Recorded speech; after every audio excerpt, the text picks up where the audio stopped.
So the big question is this: how are passionate tattooers like us, who know there's more to tattooing than just doing good artwork, how do we get ourselves out there and fill our books with clients that want our style and pay us what we're worth so that we can take care of our families and get out of our own ways and get ahead? That is the question, and this channel will give you the answers.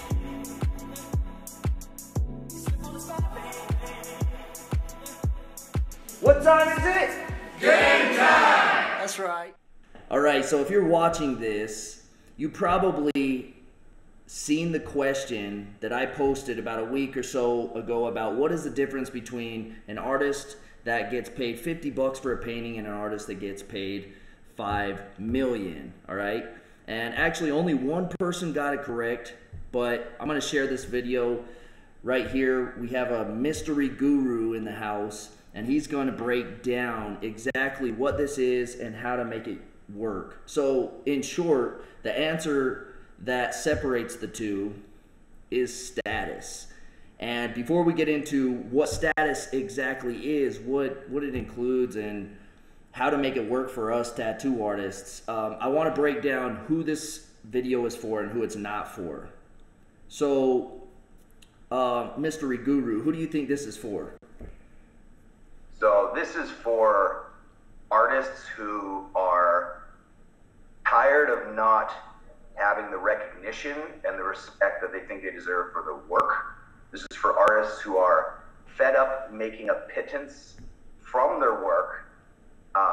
This is for artists who would like to be able to do more of the work that they love and do less of the work that they feel like they're obligated to do, either due to the shop that they're in or the current situation they're in. Maybe they have to do types of art they don't want to do, but they're doing it because they have to pay the bills and things like that. This is for the artist who finally wants to be recognized. And let's make no mistake, I don't know any artist on earth who doesn't want recognition for his art.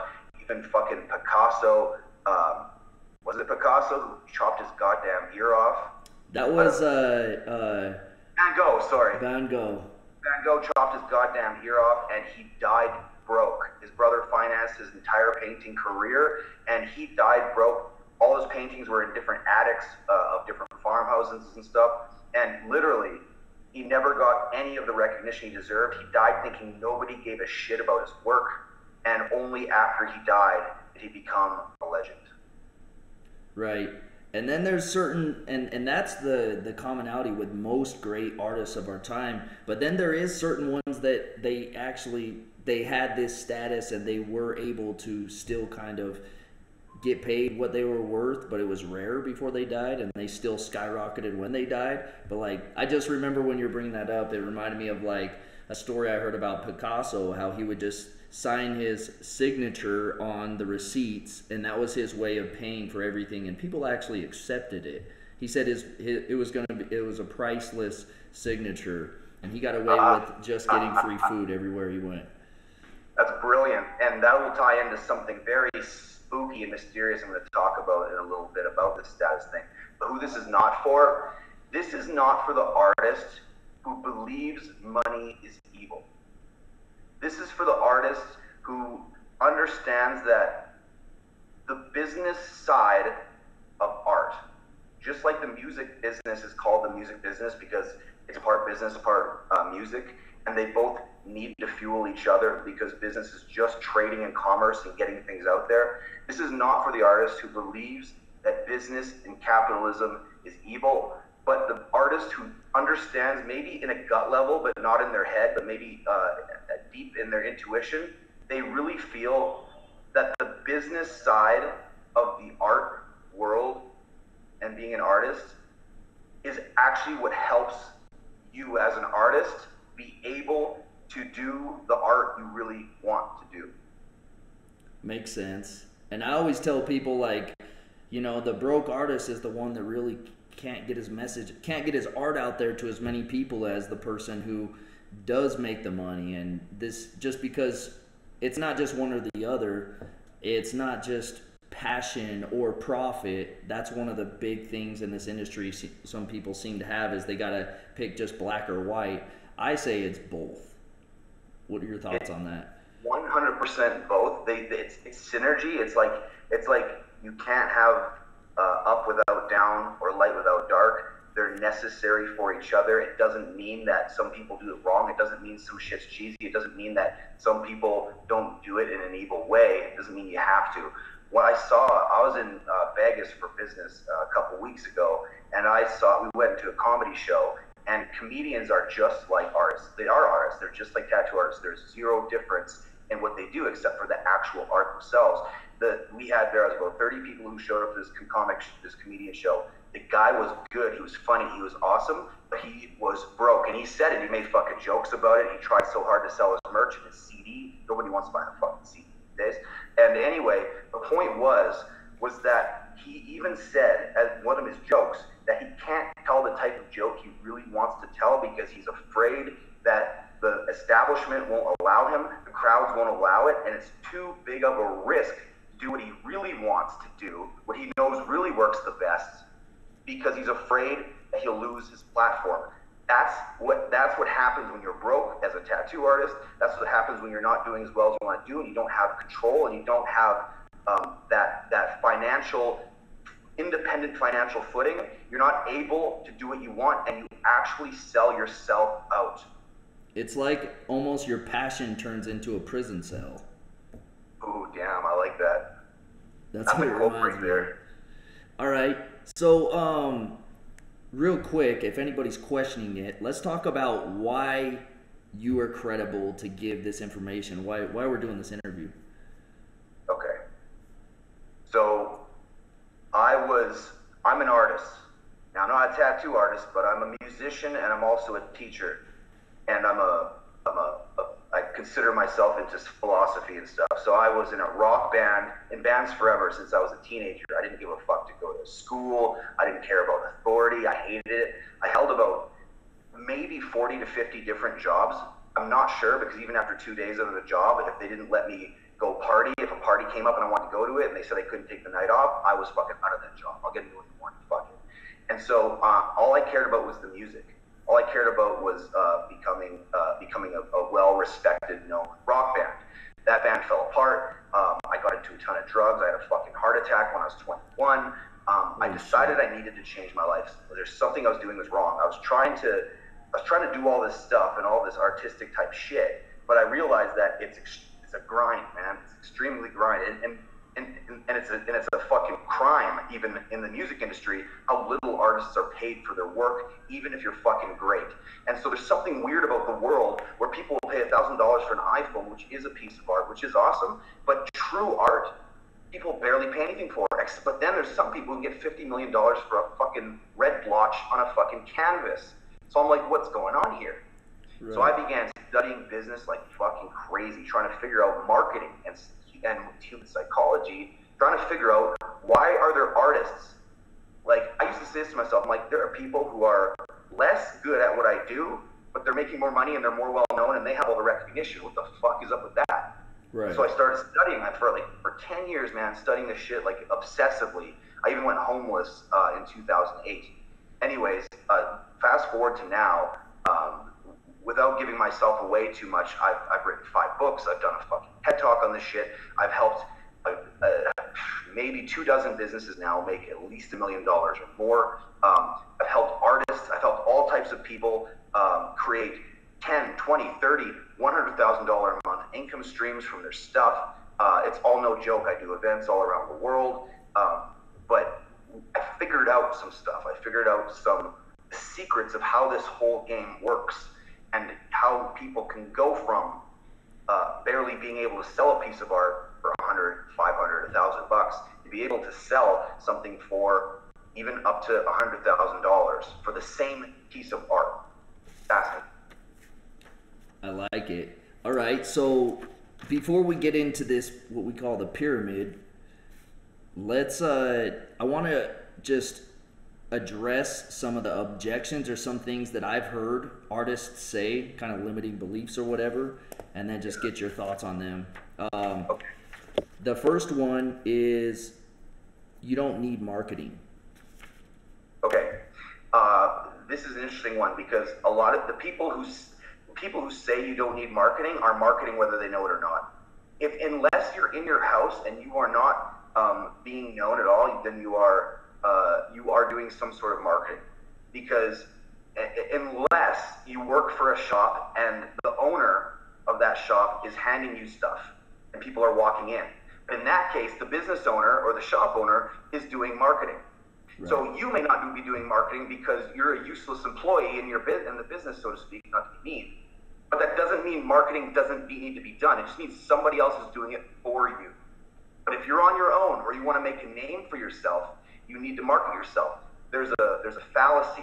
It's not just tattoo artists. Tattoo artists think that they are unique and special snowflakes. They're not. None of us are. I'm not. Nobody is. All these industries are the same, especially the artistic ones. And the truth is that if you want to be recognized for your work, you need to promote yourself. Because, and I know where this fallacy comes from, because I understand this shit. Where it comes from is that there are a very small few. It's like the Pareto distribution, Price's Law. There's always a very tiny minority of percentage of people who are so good at their art, like the Michael Phelps of fucking their shit, that their art speaks for itself, and all of a sudden everyone loves it. Like, Bieber does a YouTube video when he first came out, everyone flocked to it. So what people see who are not educated on business and marketing, they think that that's all you got to do. Work on your art, make it so damn good that all of a sudden the world will put you on its podium and everything will spread. That is not how it works. Look at bands and musicians. Almost all of them, even if they're awesome, will fail if nobody knows who they are. You name the goddamn industry, books, authors. You know how many amazing authors and books are written every year? But the amount that are actually, we don't see the graveyard, the fucking dead graveyard of all the failed ones. Marketing is not a dirty word. In fact, it's your way to financial freedom.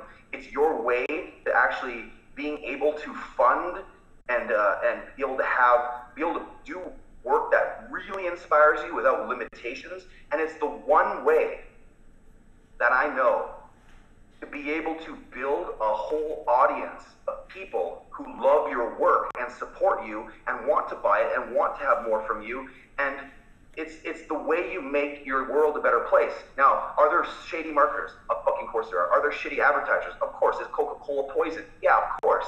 But it doesn't mean that you have to be.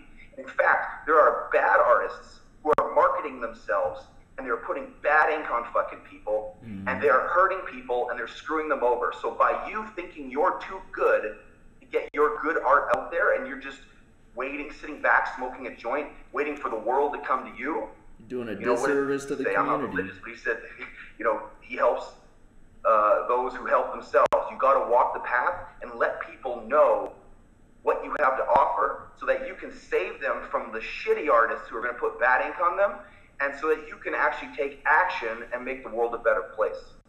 Exactly. And if you don't want that responsibility of wanting to learn how to market so that you can see better artwork in the tattoo community, it's almost like you're doing a disservice to it. You're not contributing to this industry. You're actually hurting it.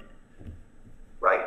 And there are a certain amount of people who don't want to, they just want to, like, say, maybe just be that employee, so to speak, in that shop and just let some of the stuff come to them. That's fine. You can do that. And I don't even judge that, because there's certain types of people who are entrepreneurial and want to go and do that. And there's certain types of people who don't. And if you don't, that's cool. But don't you dare fucking go around trying to chop down people who are trying to market themselves.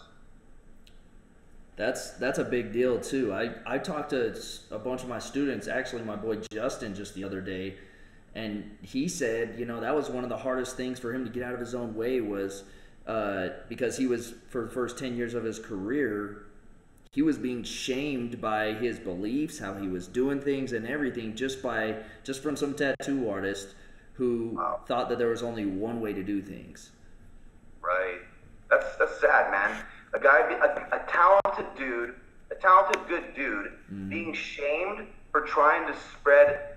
I mean, Jesus, like, can you imagine an industry? Well, all industries are like that, but can you really imagine that there's actually people out there who try to stop good work and good people from spreading that message? Right. Like, that's probably the most disgusting thing somebody can do to somebody. Right. And then there's other people that go through that and they know they were shamed, but they shame the next generation because they feel like, oh, you have to earn your way. If I went through this, you have to go through this because that's just part of the deal. Oh, I understand. You got to do it the old way. You got to build it the way out. It's almost like there's an unwritten Bible of tattooing or unwritten Bible of how you got to come up in the music industry. You got to earn your chops, so to speak, when the reality is that there is no true reality. And this is where I'll get into the status right now, if you don't mind. Yeah. In the world, the only things that are actually real are our faces, our clothing that we're wearing. We got the walls, we got the floor, we have cars. We have all these things in the world that are for sure real, right? You can touch a banana, it's fucking real. Right. Then that's base level reality. Then we have an upper layer of reality that's called a shared fiction. This is not reality. This is imagination. This is nothing but pure imagination. So imagine laws, money, God, religion, moralities, morals, stories about how things should be, how the tattoo industry should be, all of these ideas, brands, it's all a shared fiction. It's only real because we collectively believe these things are real. Now, these are called myths or stories, and these shape our decisions. Now, if you want to do something like if you are born and you're on this earth and you're a tattoo artist and you want to do certain art, you want to be recognized, maybe you want to live, maybe you'd love to go live in LA or New York or something, maybe you'd like to go travel the world and do that. All the lifestyle that you want to have, you are being held down by the myths that keep going on about how you need to earn your stripes in a certain way, how you need to be fucking some apprenticeship type stuff that you have to go through this certain set of steps.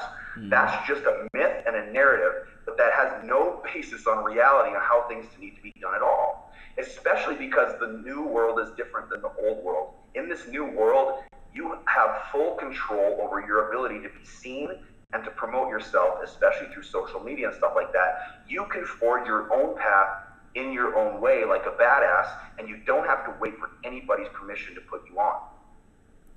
You know, I think a lot of people that watch this needed to hear that last statement right there. They need to give themselves permission. Because I feel like a lot of them are waiting around. Nobody is going to, let's face it, none of us on this earth are exactly who we want to be. Right.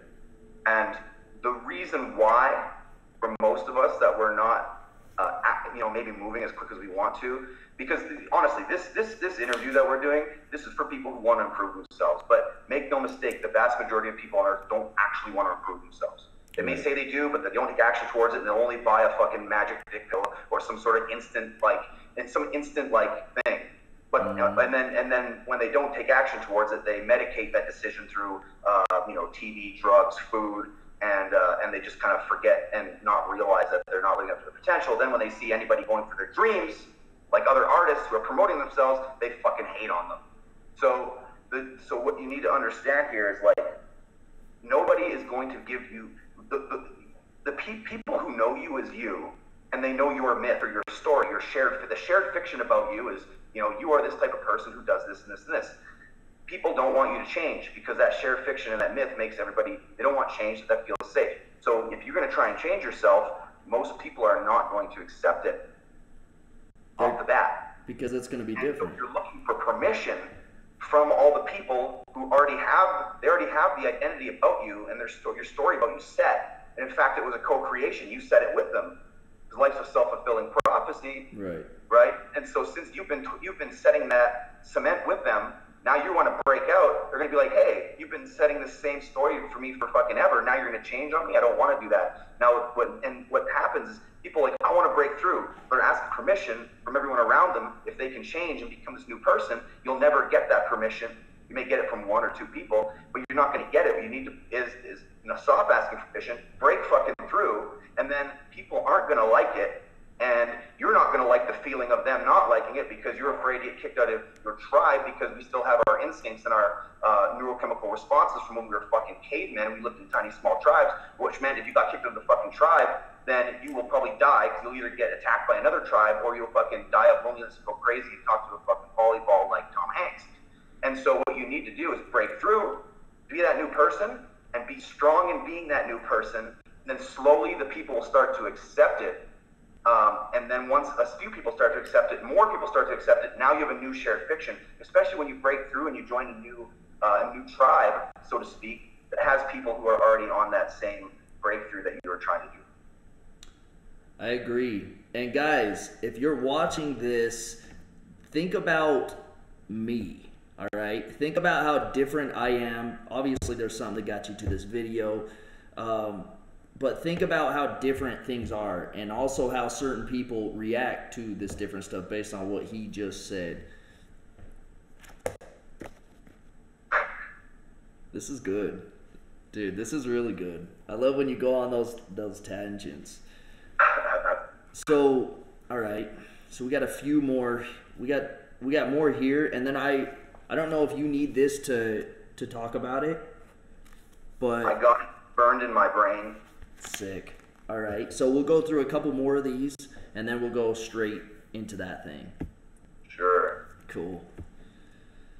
All right. So the next big thing that I hear from artists is this might be under the same thing, but the next big thing I hear from artists is let your work speak for itself. If you do good work, the clients will follow. Right. Now, here's the thing. This is what's dangerous about that statement, is that it's true. Now, it's true, but it's lazy. And secondly, your work will speak for itself. And in 20 years, you might finally get half of the recognition or momentum that you deserve. So does good work speak for itself? Of course. Mom will like it, friend will like it, friend will tell a friend. But you have, I've seen people market themselves over the last 10 to 12 years in all sorts of industries, including the tattoo industry. I'm not fucking stupid. Look at them. I guess you can't see. My whole body's full of fucking tattoos.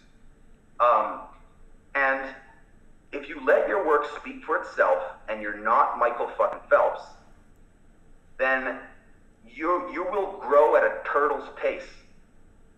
And so that statement, although it's true, it's fucking stupid for the person who actually wants to make something of themselves. Right.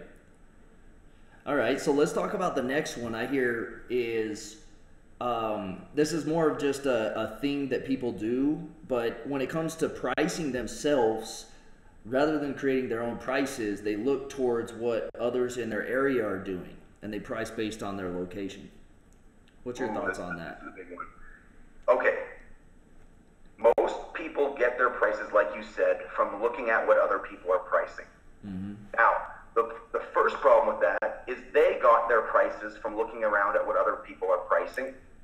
And when you go down to the bottom of it, the original person, so to speak, in a metaphorical context, who set those prices, did so fucking arbitrarily and randomly. So if you want to go around setting random prices based on other people's random prices based on some other dude who set a random price, go right ahead. Now, obviously, there's laws of economics, there's supply and demand, there is a ceiling for what you can get for a certain type of art or a certain type of person. Mm-hmm. This is why we double back to one of the biggest foundations of marketing, which I could teach you guys today, which is extremely simple. I could teach you in one sentence, which is choose the type of person that you want to have put art on and work with. Because you could, selling a tattoo to a celebrity will get you paid a lot more for that same tattoo if they seek you out and you're in demand, you got a 3-year waiting list, than you would from a walk-in if you're living in fucking Kansas. Right, there's levels to clientele. Types of people, and you have a different status level, which we'll talk about in a bit. But my point is that pricing is dependent on the type of person that you want to work with, because There are people who want to pay more because they're a want to pay more type of person. There's a person who has a BMW who the last thing they want is you selling them a Kia. The last thing they want to do, they don't want the lowest price. Right. So, and if you do good work and you try to give them a low price on a BMW, they're going to think something's wrong with it. They're going to think something's wrong with it, and they're going to think something's wrong with you. If you discount, if you have low prices, or this is what's worse, having lower prices is bad, but just as bad is pricing around the same as everybody else. Because what that does is that broadcasts to the world. So here's something fucking that blew my mind when I really thought of this. Your price as an artist that you determine for your art, your price reveals your level of self-esteem and your level of value that you believe your work is worth in the world. If you price low, you think low of yourself and you believe your work is worth very low prices. If you price just the same as everybody else, you're broadcasting to the world that your art is no different or no better than the average person. And if you charge higher than everybody prices, you are telling the world that your art and deserves to be paid for because it is of a higher quality than others. Wow, that was powerful right there. Yeah. All right, so let's talk about the next thing, which is for some people that this is already going over their head and they're just like, man, I don't even want, this is bullshit, blah, blah, blah, because there will be at least one of them. Let's talk about what some of those people would say, which is tattooing is an art, not a business. I know you already kind of touched on this, but I mean, just in straight meat and potatoes, what's your thoughts on people that say that? Okay, if you sell your art, it's a fucking business. Don't bullshit yourself. If you take money for your art, it's a business. If you don't, it's your hobby. Simple. We need that repeated one more time, just so it gets burns into the brain. If your ass receives money for your art, it's a fucking business. And if it's a business, then decide to do it well. Or just don't do it. Do it for free. Sick. All right. So the next question we got here is, I seen somebody on Instagram that it was actually some of the well-known elitists, all right? These are the people that exactly who do not need marketing. They don't need shit. They're like some of the very best. But I seen them, and they all kind of gathered together and started posting this same quote, which was, the tattoo industry is starting to become a lot more like the music industry. It's starting to become ruined. What are your thoughts on that? Well, the music industry and the tattoo industry are always the same industries. So it's not starting to become like it. They've never been that fucking different in the first place. And it sounds like whining because things aren't the way they were. But here's the real thing that's happening, which is a perfect segue into our talk about status. Those guys have the status in the marketplace. They are at the top of the food chain. They hold the high authority status. So you think they're going to want to give that up? It's against our human nature to do so. And they may claim to be that they're just protectors of their industry. They claim to be that, and they are acting that, and they are that. That doesn't mean you can't be, but they will try to stop you from doing so. We are nothing but apes. If you think that the alpha apes at the top of the pyramid want you to take over their spot, you are sadly fucking mistaken. These guys, generally speaking, are not on your side.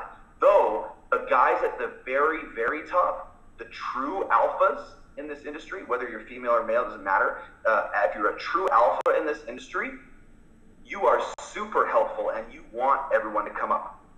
But those elitists you talk about, they're not true alpha males. They are the top line beta males. Right. But they're doing typical ape chimpanzee behavior. This stuff is easy to see through. What they're trying to do is they're trying to be protectors of the market because chimps are protectors of the tribe below them. But here's the difference between true alpha males that you can tell. True alpha males in a hierarchy of status of any kind, they try to stop fights from happening. They break them up. If they're starting them all the time and they're being bullies, they are not true alpha males, and it's bullshit. They're just trying, they are scared that someone else can come and steal your status. And by virtue of even being scared that someone can come steal your status means you don't even have real status. Wow. All right, so we're going to be talking about status. One more last little thing is, what about those people who they still at this point, they're like, well, I don't want to put myself out there. I don't want status. Right. So first of all, I completely feel you on the not wanting to put yourself out there. That's normal. I get that. I was so uncomfortable with it at first. I'm super introverted, or at least I was. I kind of oscillate between the two. When I need to get things done and promote myself, I go and do it and shake hands and meet people. But in general, I'm kind of introverted, and I understand that completely. Goddamn. And the truth is, man, not everyone is comfortable being center stage. But the truth is, there are ways to do it so that you don't have to be some public dancing monkey. You don't have to be a reality TV star. There are other ways to do it. Maybe you like to. Everyone likes to share their art. I guess that question kind of sounds like someone is afraid of being that center stage and going on stage and doing that on social media videos and stuff like that. And that's understandable. There are other ways to do it. You can have a blog that just has your art and you can write about it. You can diary it. You can do it under a pen name if you want. There's different ways to do it, and you can promote that. There's different ways to do it to insulate yourself from having to just be that, that person right on the front stage. Yeah. But make no mistake, it's just how life goes. If you want to get it out there more, you're going to have to market. And you can do it in a way that fits your personality. That's the thing. You don't have to be like someone you see or someone you hate. You can do it in a way that fits you. There's a million different ways that fit a million different personalities. What's the second part of that question? That was put myself out there and share my story, because a lot of people almost feel like either, number one, they don't want to be vulnerable with sharing their kind of story or something that would help their audience bond with them, or they just don't want to do it because they don't see other tattoo artists doing it, so they don't want to stand out and look dumb. Right, yeah, totally. And that's interesting, because you don't want to stand out and look dumb because other tattoo artists aren't doing it, is thinking about tattoo artists, and that breaks the number one rule of marketing and business, which is you always think about your customer. So if you're making business decisions, always focusing on thinking about other tattoo artists and how you look to them, then you will never be good at what you do, because you're always looking at them and you're not looking at your customer and what they want and how they're feeling, which is all that matters. And so the whole deal with the story is people buy. There's a very famous quote, and it goes, "Facts tell, but stories sell." And it's so damn true. Stories sell. And so if you want to sell yourself, which you really are doing, you're selling yourself and your art, you need to tell that story. The reason is because people buy the story. You can have great art, and some people buy just because they see it. Oh, this guy does this good style of art, I'm going to buy it. Yeah. But the artists who really stand out, and really this whole entire thing that we're doing today together, is for people who want to stand out. Even if it's scary and it's going to take a while to figure out, that's fine. But it's for people who really want to do that and make an impact in the world. And so, since we're talking about that, it's important the story is out there, because here's the weird truth about human beings. If we don't know somebody's backstory, we assume the worst. We get suspicious, we assume bad things. And the perfect example of this is Batman. To the outside world, if you're living in the fictional fucking city of Gotham, to the outside world, Batman is scary as fuck. Yes. Because and you know this because in the stories, the general city doesn't like him. He's a nuisance. The news hates him. The people hate him. They're scared of him because all they see is this scary ass dude in a bat suit who's going around causing ruckus, killing criminals, but causing ruckus. They don't understand him, so they're scared. Americans don't understand, Muslims, so they're scared. It's what we don't understand, we immediately fear and take on as our enemy. And so which is also has to do with the old school tattooers not understanding the new age of social media, so they're scared of it and hate on anybody who's doing it. Anyway, so the idea with Batman is if they knew the backstory of Batman, that is, if they knew that his parents were killed by criminals and he saw them murdered when he was a child in an alley, if they saw that his entire life is devoted to not only revenge for his parents, but cleaning up the city and making a good place and ridding it of criminals, that he's actually an anti-hero, so to speak. He's actually a good guy. If that story was fucking known to Gotham in general, he wouldn't be a nuisance anymore. He would be a hero, and nobody would be scared, and nobody would want to try to take him down.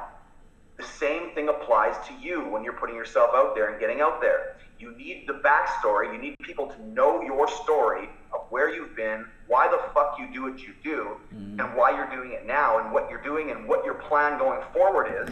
They need to know that story in order to trust you. So if you don't want to put your story out there, that's fine. Just nobody will trust you. Pretty much. And it makes sense, too. It really does if you think about it. Yeah. Like, this stuff doesn't take a smart person to understand. We all know this is how it goes. We can feel it. All right, so let's all right, mystery guru. So let's talk about this pyramid. There's 6 different pillars of this pyramid, and I'm probably, with this interview, I'm going to put it on, if I got permission from you, I'm going to put it on the video so that they can see this as they're hearing us go through it. Sure, we can do that. We won't go super in depth into all of it. Yeah. We'll give them the formula. We'll give them the full formula, so they can even write it down if they pause the screen or something. But we will explain it and encapsulate it into a way they can understand, hopefully. Cool. All right, and like I said, it's crazy how we go through this, and it's like so much of this is in the course, the Savage Mentorship, that I didn't even know this stuff until you taught it to me, but it just happened to work with this. So, so basically, at the end of this video, I'm going to end up offering this course, the Savage Mentorship, for anybody that wants to improve the status of what they're going for in the way that I've taught it. Now, not everything is from this pyramid, but it's damn good. I saw the thing, and you guys would be crazy not to get it. If you're the type of person who is truly, I guess the word is committed, like if you're truly committed to yourself and you believe in yourself and your ability to do good art and get it out there and really start promoting yourself in a way that's authentic and cool and not like some weird douchey salesman or something, but like to do it like in a cool way, then I don't know any other program. I haven't seen, remember we were looking, it's like we can't find anything, and nothing's there. And that's part of the reason why you seem to piss off a lot of those almost alpha elite type guys, because it's like you're giving away all the secrets that but they're doing these things, but they don't even realize they're doing these things. And so it's not even like magicians are mad you're giving away the tricks. It's like magicians are mad that you're giving away tricks they don't even know that they're actually doing, and so they think you're a fucking scammer.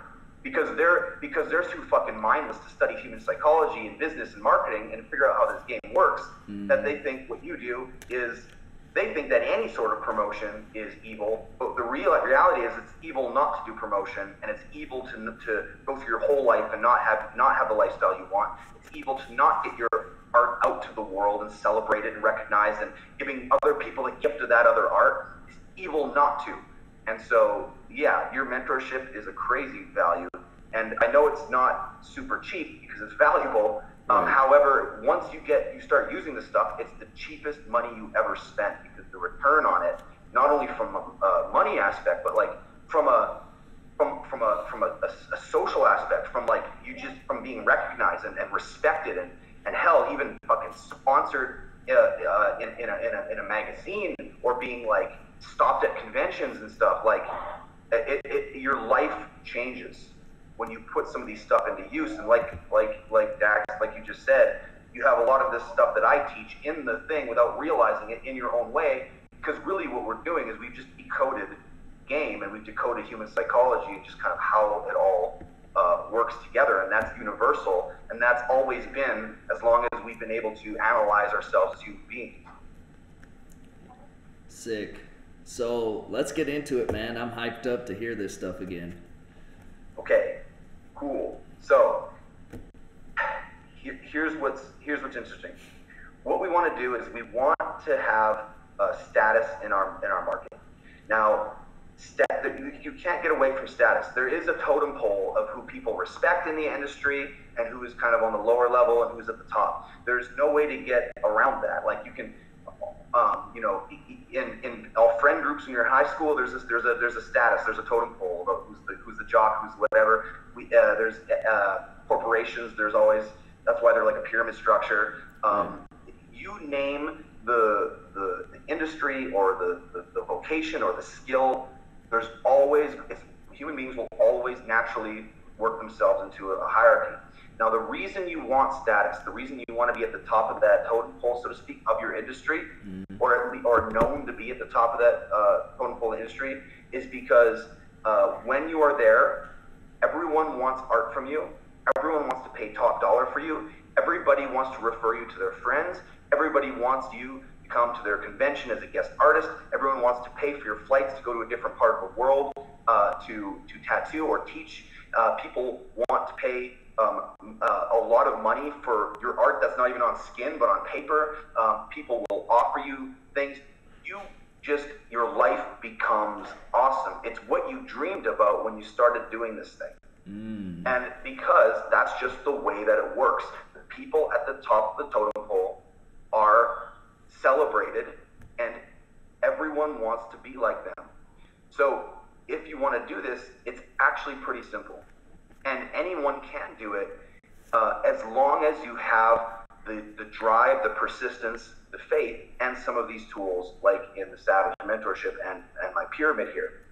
So the pyramid, this is how you begin to get status in your market through social media primarily, because that's the quickest way to get an audience and to get a bunch of people who you can start promoting to and start getting to know you. So the way I think about all this pyramid, is you're basically trying to become friends, so to speak, with a large group of people who like your work, like what you're about, and they can follow you, and they're happy to see what you're doing. They'd love to see some of the art you've been doing. They even want to know what you ate for dinner, right? And you can go that far as to share some of that stuff in a big way, or maybe not as much.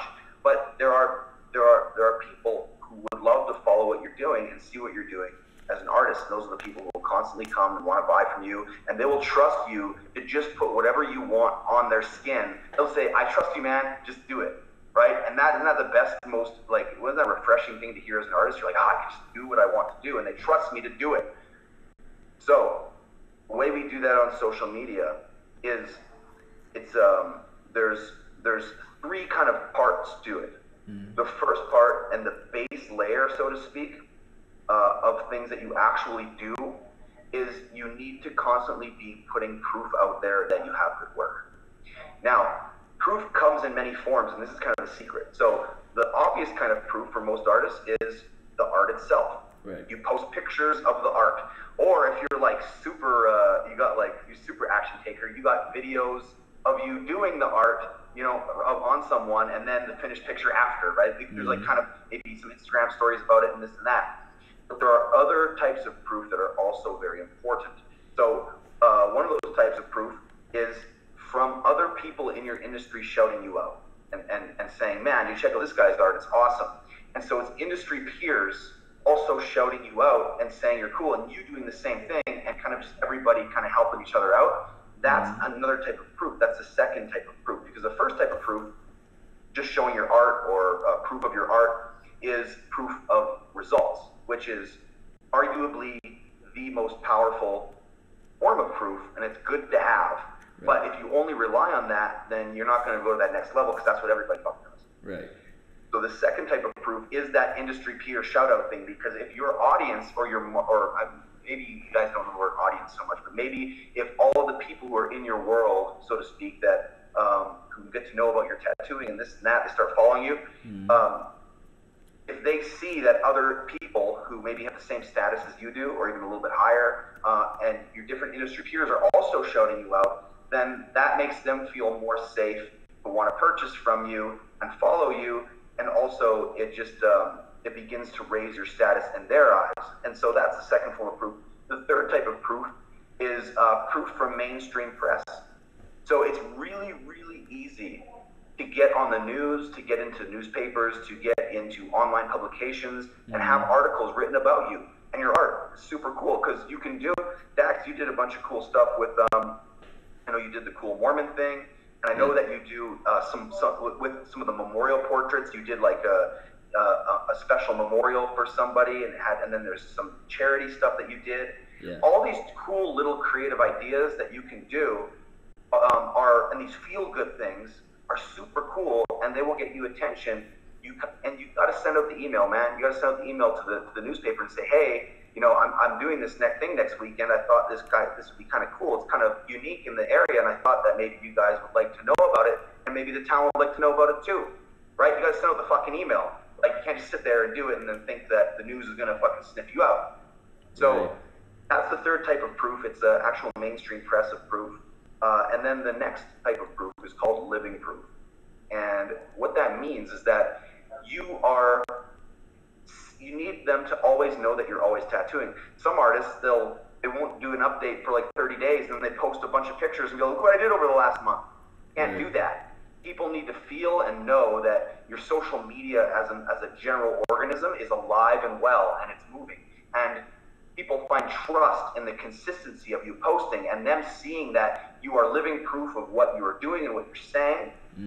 And this brings us to a very important piece that is a tangent off of proof, but I need to explain it before we go forward to the last pieces of proof. People are going to follow you not just for your art. Your art may be that way that they come in to find you. Right. But what they're going to follow you for is for your values and who you are as a person, what you stand for, the type of person that you are. And you really need to know what that is and enunciate it. For me, it's freedom. For me, it's truth. And because I know that my audience, they crave freedom, and they crave travel, and they crave making money so they can have that freedom to be able to save for their own retirement, or to be able to pay for retire their parents, or be able to save for their there's so many things that freedom can buy you, vacations whenever you want, this and that. Because I understand my people love freedom, and I love freedom myself. That's my number one value. I always talk about freedom, and because I talk about freedom, everybody's attracted to me like a magnet. Those who are into freedom. And so it's important that as you're going about doing the social media, like I said, all the time, it's a living organism. You're always sharing things. You're always sharing your kind of like your lifestyle a bit, what you're doing, who you're doing it on, this and that, shouting out, like you're in the scene, you're doing things. If they can see proof of that, and then you're not just some random dude doing art, but you actually have values that you talk about and things you stand up for, and causes, and you're almost creating a movement, so to speak, then you're going to be insanely attractive. And when you start packing in these different types of proof into your social media on a regular basis, you become almost fucking untouchable. Next form of proof, testimonials and reviews. Every time you do a tattoo, you get a goddamn review. Video is best. Written is acceptable, but only if you can't get the video. The reason is because anyone can doctor a fake testimonial that's written, but on video it's a lot harder, because there's a lot of honest signals with psychology where you can tell somebody's bullshitting, or you went to a website and paid $5 for some fake video testimonial. The more senses that you can put into your reviews or testimonials, the more it'll be trusted. So obviously written is one sense. It's like visual, you're reading. But it's not even visual, the fact that you see the person, it's just words. Right. However, a video, you can see them, you can hear them, you can hear the words, and you can hear the tone, and you can see their face.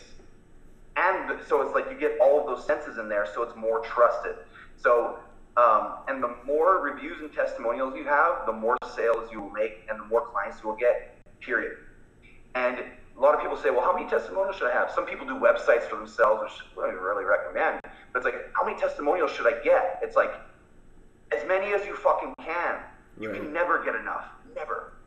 Because in my industry, you can damn well basically sell something expensive and make $1 million or even more by simply just having a wall of endless testimonials. People will be like, okay, I'm in, like whatever it is, like I'm in. Because that social proof is almost everything, because that's how we make decisions. There's only two ways we can make decisions. We can either do something we can either make a decision via our own firsthand experience, and it's very limited. If we only did that, we would never do anything, because we could never do anything. If you would never even like cross the street if you only went off firsthand experiences, because you'd never crossed the street before, therefore you'd never do it. So we can't even leave our fucking homes unless we didn't trust what other people said. And so the other way we make decisions is by socially, is by the recommendations of other people. And the sheer number, and see, there's a hierarchy. So if you can get reviews, like let's say you put art on a celebrity, or you put art on whatever, you put art on people in the industry, you put art on people of higher status. Right. Now those have precedent. You can have even just a few of them, and people, other regular people, so to speak, will automatically buy. Mm-hmm. But in the real world, when you're not doing that, you need to go by sheer volume and sheer numbers, right? The only reason all of us agree, like on many things in our society, is because the sheer number of people agree upon it.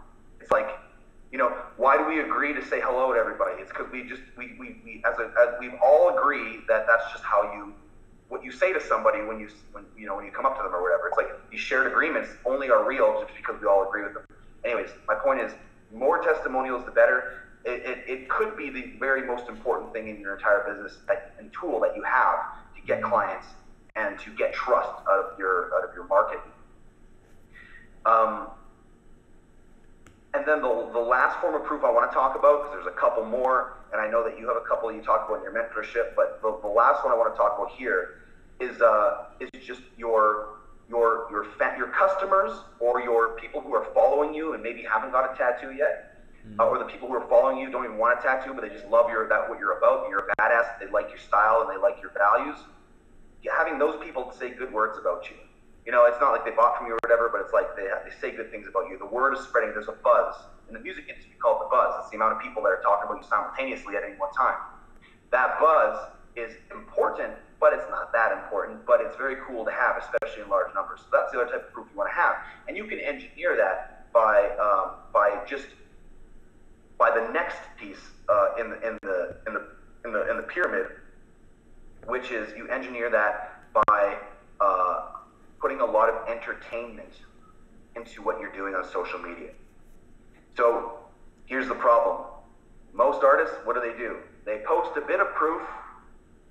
Maybe inconsistently, maybe consistently, and that's kind of all. Right. And then they'll maybe do a stat that says, like, I have room for like an appointment next Saturday at 1, who wants it? Right? That's like the extent of their content on social media. Right. So they do one form of proof, most times or sometimes, and then that's it, really. Where the secret key to all of this is the entertainment factor and the entertainment value of all this. Because people love to be entertained. It's what we want. It's why Netflix exists. It's why sports exists. It's literally, it's why we watch fucking reality shows or anything at all. And music. It's like dance. It's like virtually every single, even commercials, even though some of them are shit, some of them are awesome. It's like virtually every single thing we do in our society is entertainment. Partly because life is rough. Life is tough, life is hard, real world and all that is kind of difficult. So if we can kind of, it's almost like like people go like almost like humor. It's like a way to blow off steam, so to speak, and not let the stresses of life get to you too much. Entertainment is almost everything, and people forget when they're doing social media and building their status that entertainment is so key, because entertainment shows that you don't take yourself so seriously, which makes people want to it makes you more attractive in general as well. But the idea with entertainment is if you're not consistently entertaining people, and I don't mean like a monkey, I'll explain in a second, is if you're not consistently entertaining people, then you are boring them. And then they're going to go somewhere else where they're entertained. And so entertainment to me is telling good little stories. You know, everyone has stories. Every day things happen to you.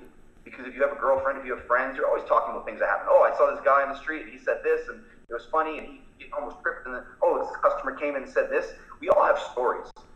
And people love to hear those stories. Even if they sound basic to you, even if they're not a big deal to you, they're awesome, because any story that you tell your friend, any story that you tell your girlfriend or your husband, you know, any story that you would tell to those people, you can tell to social media. Because really you're just building a big group of people that you can kind of be friendly with. And so don't be afraid to put yourself out there like that and put those stories in there. And so those stories are a fun thing. Those creating some controversy sometimes. I'm not saying being a bully, but like some of the stuff you do, Dax, some of the stuff I do, creating that controversy in the market. People love controversy, man. Like, we all love it. Even though we say we don't love it, we're wired to love it. Even the people, dude. You know how many girlfriends I went out with who say, I'm drama free. I don't believe in drama. I'm a no drama girl. They're the most dramatic girls. Right. And so we all love controversy. We all watch Maury Povich to see if they're the father or not. You know, we all watch Jerry Springer because we don't know if the chair's going to be thrown at the head or not. All of us who say we don't get involved in social media scraps, we all see into those ones and get juicy. Even if we don't interact, we see them, we're stuck to them. Why the fuck do we watch soap operas? We are obsessed and wired to love controversy. Controversy is super important and maybe the most scariest thing for people to do on social media. Because if you have an unpopular opinion about your industry or about life in general, the general thing you want to do is not put it out there, because you'll put it out there to your friends and to your close people in your social circle, because you know they already accept you, and you know that most likely they're already like you because they collected towards you. You all attracted to each other. So you can say those unpopular opinions to them, and it's like preaching to the choir. But you're afraid to put those unpopular opinions, so to speak, or opinions that you may think are unpopular on social media, because you're afraid of backlash. But what you're really doing is, because you would say those things to your family and friends, but you're not putting it on social media, what you're really doing is you're afraid of the backlash, but what you're really doing is you are being afraid to put your true self out there. And if you're afraid to put your true self out there, people can feel that, because we're not idiots. Everyone has an intuition. People feel you're not putting your true self out there, so they feel like you're being fake. And you are. Because if you're not putting your true self out there, you are being fake to a degree. Right. You're hiding part of your personality, and people, remember I double back what I said. If people don't know your story, your backstory, they're suspicious and they assume the worst. Well, same thing here. They can feel you're hiding something, you're not putting your true self out there, and they feel suspicious and like you're hiding some fucking deep, weird skeletons in your closet. So you have to be controversial. I don't mean trying to poke the bear on purpose, although you can do that for fun if that's who you are and sometimes you feel like doing it. What I'm saying is your true opinions and your true self is usually very polarizing and controversial. And because you're probably a different type of person. The average person is not a tattoo artist, first of all, and the average tattoo artist is not going to watch this fucking video. They're going to hate it. Right. So you are automatically the black sheep type person, and that rebel and that different independent thinker who thinks differently. So because you are, automatically who you are is polarizing and offensive and controversial to most people. But in social media, we're afraid to put that out there. Gotta work and chip away at becoming and putting that true self out there, because that is really where the magic happens. Because as soon as you can start doing that, you'll attract people who are like you, like a fucking, like moth to a fucking light at night. And simultaneously, it's going to attract a whole shitload of people that hate you And they're going to go and they're going to say shit about you, and they're going to go spread the word that you're such a dick. And as they do so, guess what's going to happen? They're going to bring attention to you. And there's only two types of people who they're going to bring attention to you from. And one of them will be people who are like, this guy is fucking sweet, awesome. Now you got new friends. And the only other type of person is they would bring in people who look at you and be like, that guy's a dick, I don't like him. So in that case, they would never have liked you no matter what you did, because you're being your true self, and they don't like your true self, so they could never like you, so it doesn't matter what they think, they can fuck themselves. But because these new people coming in from the original haters hate you, they'll go spread the word about you and go bring you more friends, and more haters will bring you more friends. So controversy is always a good thing, and it can almost never go wrong unless you are a dick on purpose and you kick a dog and think that you're being controversial. But if you're just being your true self online, and people don't like it, that's only a good thing. I dig it, man. Oh man, one of the things that really stood out to me when we were in Puerto Rico was that whole thing, how you're like, you said the people at the top of the hierarchy, everybody pays attention to them, but it's a paradox, because when people pay attention to you, now you become at the top of the hierarchy, right?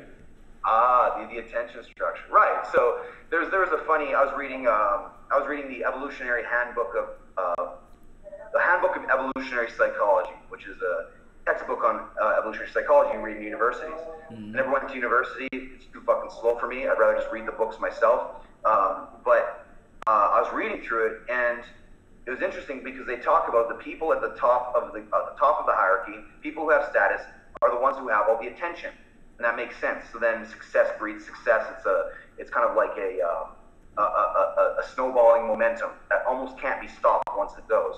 But the interesting thing is there was this ugly ass chimp. He's just a butt ugly chimp. His face looked like an ass or whatever. And because he was so ugly, everyone in the damn tribe couldn't stop looking at this fucking chimp.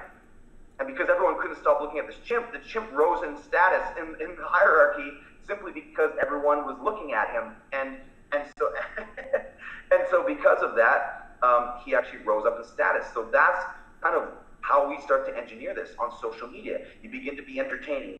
You begin to tell cool stories. You show your lifestyle. You be funny. You start to share some of your work. You start to praise other people. You start to do good things.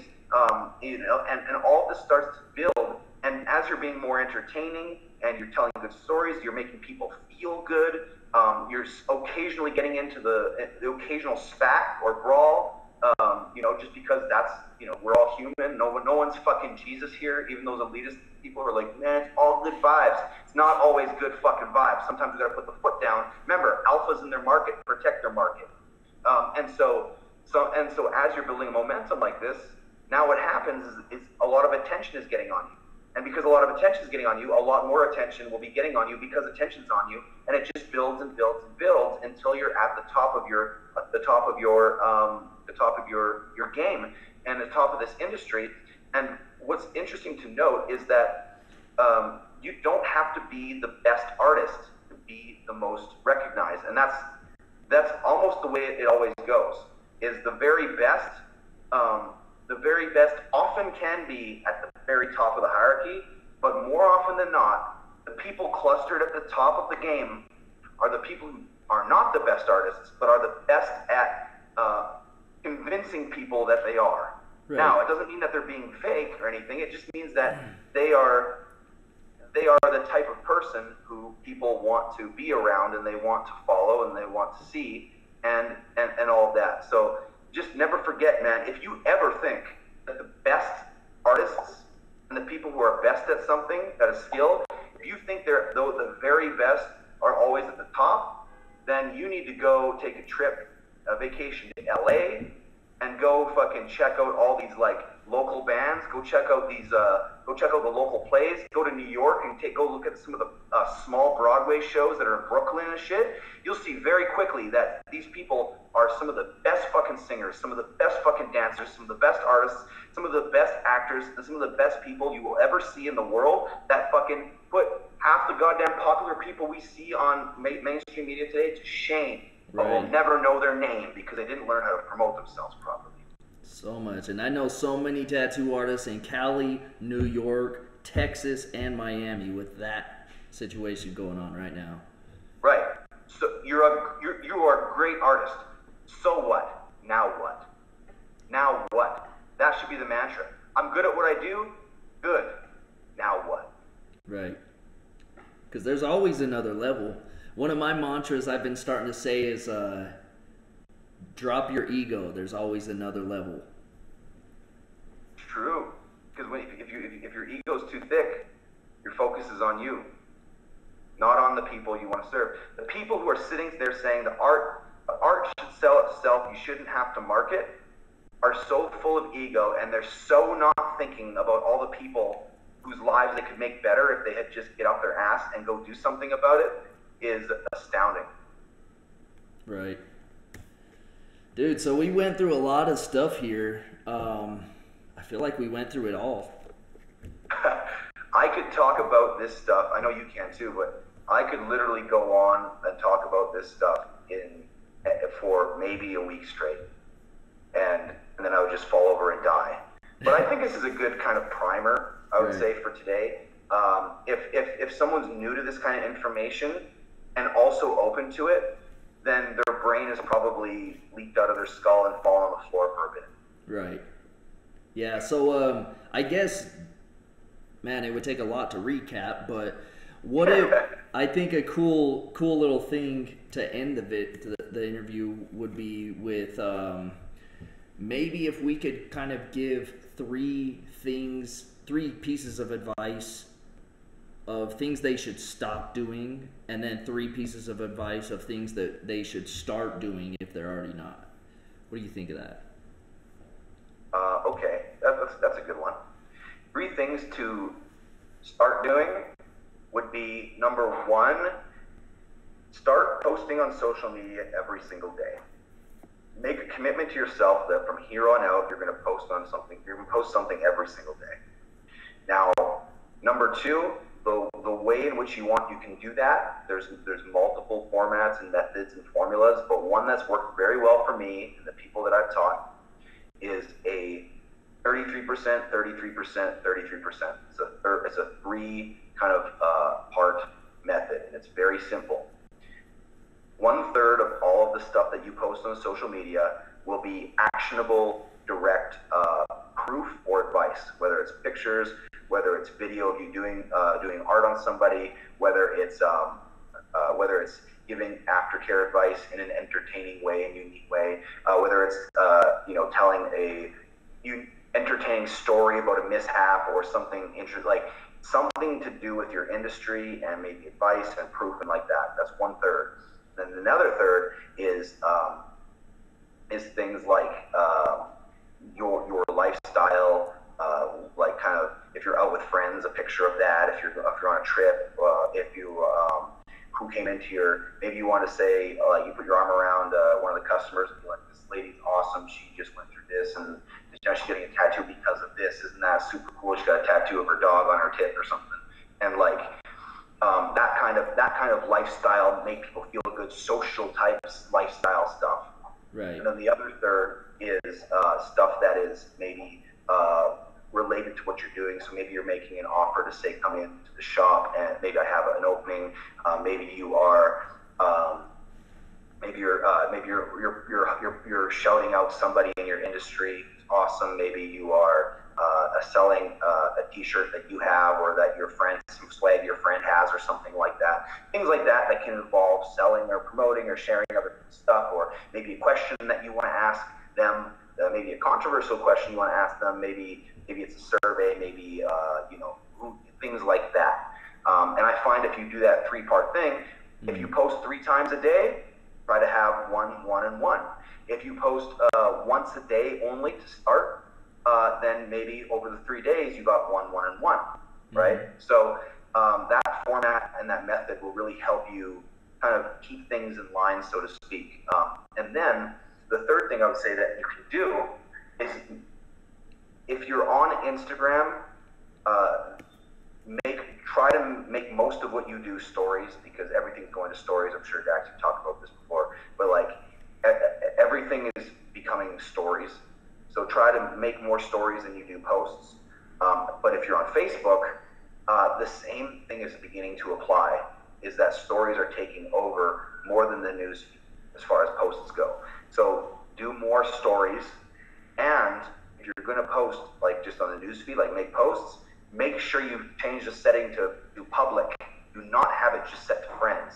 Right. You cannot build a big brand, and you cannot build a name for yourself if you're insulating yourselves.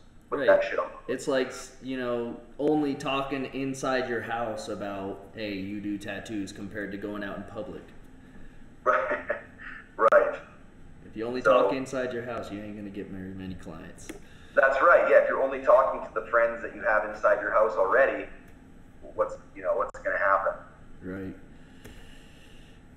All right, guys. So, yeah, I think that's all we have for this interview. I really appreciate you taking the time to do this for us, and look forward to, you know, talking some more later on. But if anybody out there is picking up what we're putting down, and you really feel in your heart that you're coming up short, you're not getting what you want, or everything's already good, but you want to reach another level, there is another level. And the Savage Mentorship, I would love to talk to you about. It has a lot of what we just covered in it. And so if you're interested, feel free to reach out to me, however that happens, through email, text, social media, or whatever. Yeah. I guess we'll end it right there. All right.